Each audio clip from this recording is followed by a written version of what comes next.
मन की किताब 14वां स्मृति दिवस। माता श्रीमती इजना नामामल। एक मुलाकात माँ से।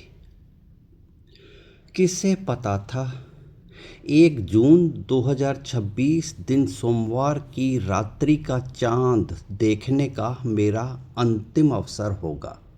रात्रि के तीसरे पहर में हमेशा के लिए बंद हो चुकी मेरी आंखें मंगलवार की सुबह का सूरज नहीं देख पाएंगी। संजोग ही कहलाएगा कि 14 वर्ष पूर्व इसी दिन माता श्री ने अंतिम सांस लेकर इस दुनिया में रहने से इनकार करते हुए इस बेमुरव्वत संसार से रुखसत ली थी। बहुत नज़दीकी अपनों से आहत मन लेकर अभी और जीने के अरमानों का अपने ही हाथों गला घोंटकर सबकी ओर से पीठ मोड़ ली थी।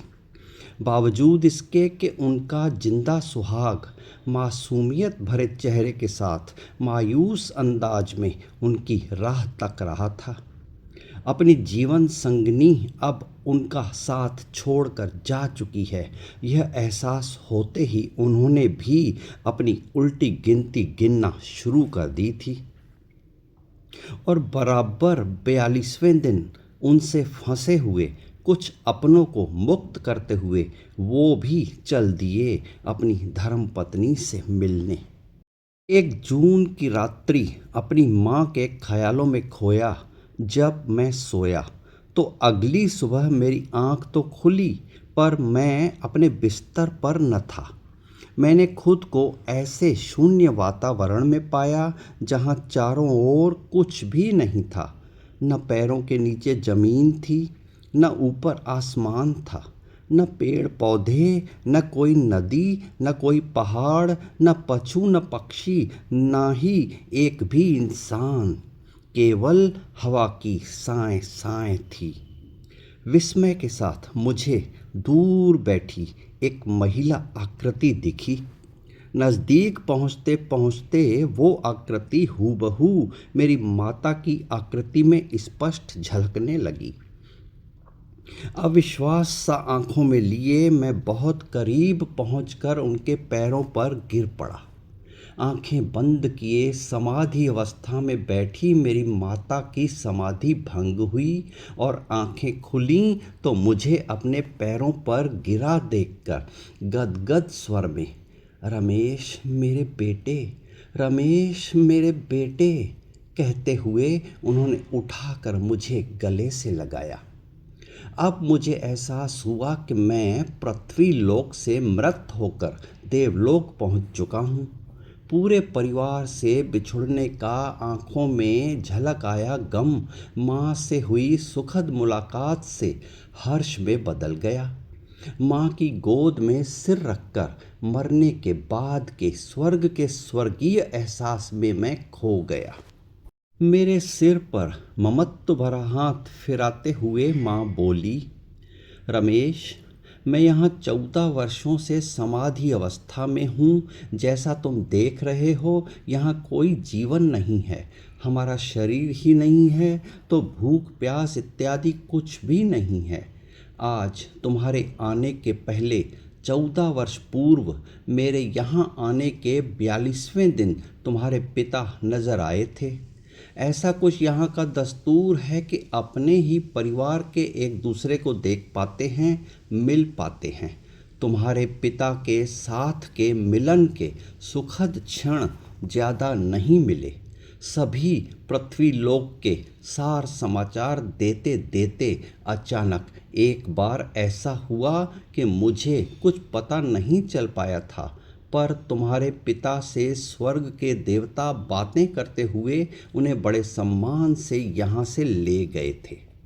जाते जाते तुम्हारे पिता मुझे जानकारी देते गए कि इजना, यहाँ ईश्वरीय व्यवस्था ऐसी है कि पृथ्वी लोक से आने वाली करोड़ों आत्माओं में से चंद आत्माओं को उनके पृथ्वी लोक के कर्मों के आधार पर ईश्वर के दरबार में देवता की पदवी प्रदान की जाती है। इजना, ईश्वरीय आदेश से चंद देवता मुझे ईश्वर के दरबार में ले जाने आए हैं, जहाँ मुझे इस लायक घोषित किया गया है कि मुझे देवता स्वरूप में सम्मान के साथ देवताओं की श्रेणी में शामिल किया जाएगा। रमेश तब के वो गए, फिर आज तक नहीं दिखे। इस दृश्य में माँ के साथ का मेरा वार्तालाप जब चल रहा था, तब हम दोनों माँ बेटे इस बात से अनजान थे कि वहाँ उस समय उस शून्यावकाश में अदृश्य चंद देवतागण उपस्थित थे, जिनमें मंद मंद मुस्कुराते मेरे पिता भी देवता स्वरूप में मौजूद थे।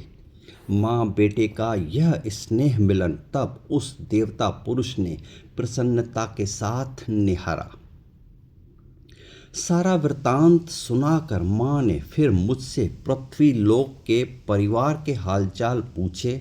मैंने सबको याद करते हुए माँ को बताया कि आपके और पिताजी के आशीर्वाद और आपसे प्राप्त गुणों को अपने में अपनाकर पूरा परिवार बरकत भरे संसार को सुख से व्यतीत कर रहा है। आपकी बड़ी बहू एक आदर्श गृहिणी के रूप में अपनी भूमिका को निभाते हुए घर में सबका मान सम्मान पाकर एक महारानी बन के राज कर रही है। माँ के चेहरे की खुशी, मेरे हृदय का सुकून, साएं साएं बह रही हवा। माँ की गोद में सिर रख के मेरी आँख कब लग गई पता नहीं चला। आँख खुली, मैं अपने बिस्तर पर था। सूर्य देवता खिड़की से झांक रहे थे। 14 वर्षों के बाद आज का 2 जून का मेरा जागरण प्रसन्न मन से हुआ है। अपनी मौत का दृश्य अपनी ही आँखों से देखने का रोमांच और अपनी माता के साक्षात दर्शनों का सौभाग्य एक ऐसा अनुभव है जो एक खुमारी बनकर सारा दिन प्रसन्न रखेगा।